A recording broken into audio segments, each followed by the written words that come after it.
Number two, we have not come here to vilify anybody. We have come here with facts, we have come here with evidence, and we have come here with the law. I want to be in a country where my son and my daughter, if he qualifies and if he's eligible, will get employment, will do business, will walk proud and tall, not because he comes from Waondo village in Nyanza, but because she or he is eligible. This politics of everybody must come from Mount Kenya. Mount Kenya. Usiguze mlima. Usiguze milima. We must show, Mr. Speaker, that this country is for us all. We must show, Mr. Speaker, that there are no people who are entitled more than the others.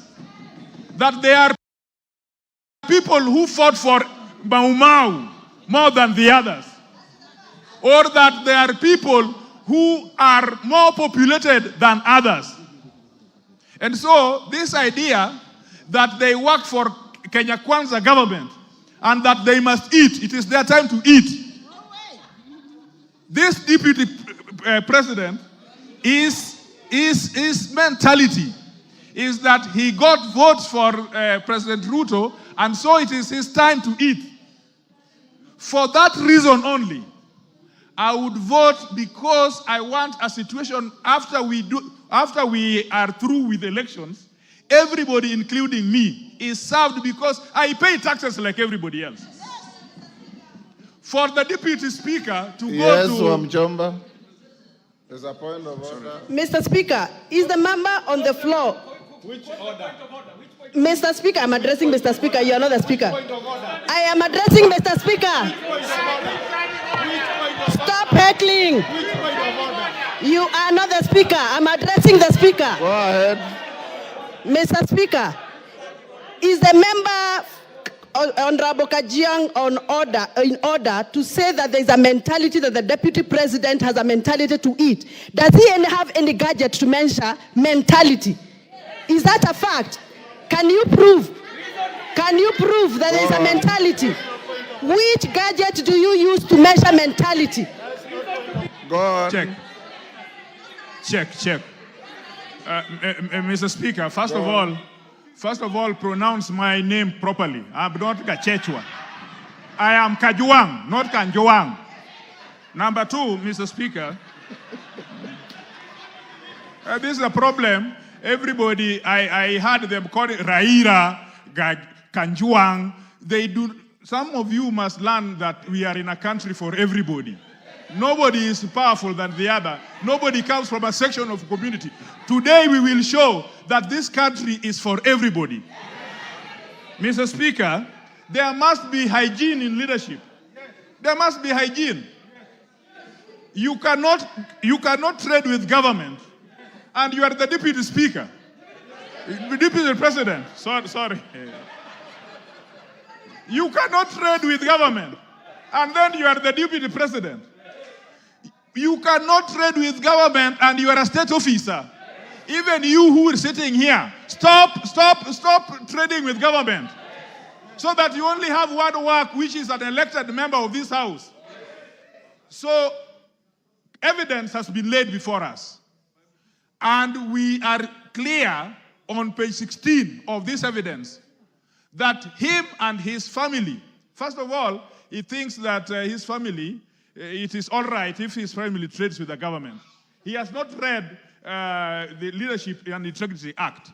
You, yourself, your wife, your mother, your son, your daughter must not trade with government, so that we allow enterprises to grow out there.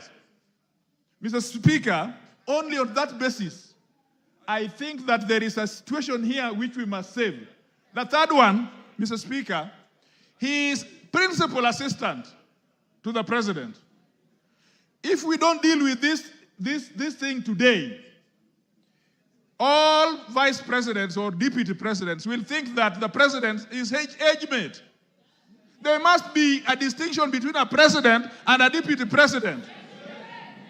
This one, at least the president has allowed him to chair the cabinet. At least the president has allowed him to be the chairman of IBEC. Now, well, the law has allowed him to be the chairman of IBEC. What would happen if, as the chairman of IBEC, he is only giving budget allocations to people from Mrema? What would happen if he is the chairman of IBEC only giving budget allocations to people of his family? Mr. Speaker, the last thing I want to say, this presidency as it is so dysfunctional that even if we left it today, there would be a problem in presidency in such a manner that would undermine national integrity and national security. I don't need the information. I just have 1 minute to go. Thank you. Finish up. Yes, Finish up. Yes, Mr. Chairman. Mr. Speaker, we are not going to impeach him because of what that speaker had talked about, that we are lynching or that it's a mob. We have carefully considered, and the law is that we are not talking about civil liability or culpability. We are talking about accountability. We are talking about political governance and political responsibility. And so all those things that he has said out there, he must take responsibility for. And we are politicians. We are not a court of law. He will be tried in Senate. Ours is just to initiate this process. And the Senate will ask very pertinent question. He is saying that all these things he got from his brother and so on.